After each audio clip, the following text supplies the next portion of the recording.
जय जगन्नाथ सांग मैंने नुआ ब्लॉग को आपण को बहुत बहुत स्वागत। आज गोटे नुआ ब्लॉग रे गोटे भल कथा जानिबा। पिला माने छोट थिला बेले तमे तांको जहा भी दियो से माने से खाई देबे, किंतु बड़ हो गला पर सब टेंशन स्टार्ट हो जिवो।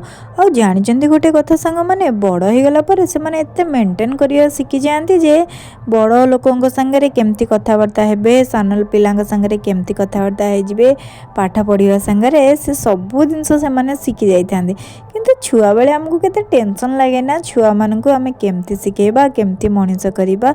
हो छाड़ंतु से कथा। पिला माने जदि ठीक रे पाठ पढ़ी कि मनीष होई गले ना ताहले बापा माँ मानकर टेंशन गला।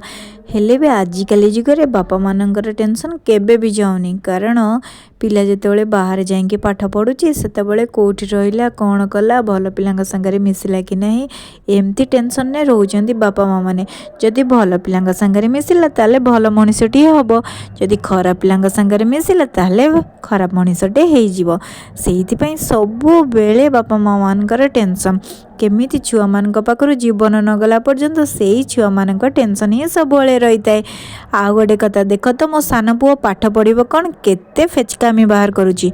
बड़ तार ठीक रे पाठ पढ़ुची किंतु सान को बसेबा बाप रे बाप, तार डेली डेली नुआ जिनस दरकार होची। ताले आज ब्लॉग केमती लागिला कमेंट करी।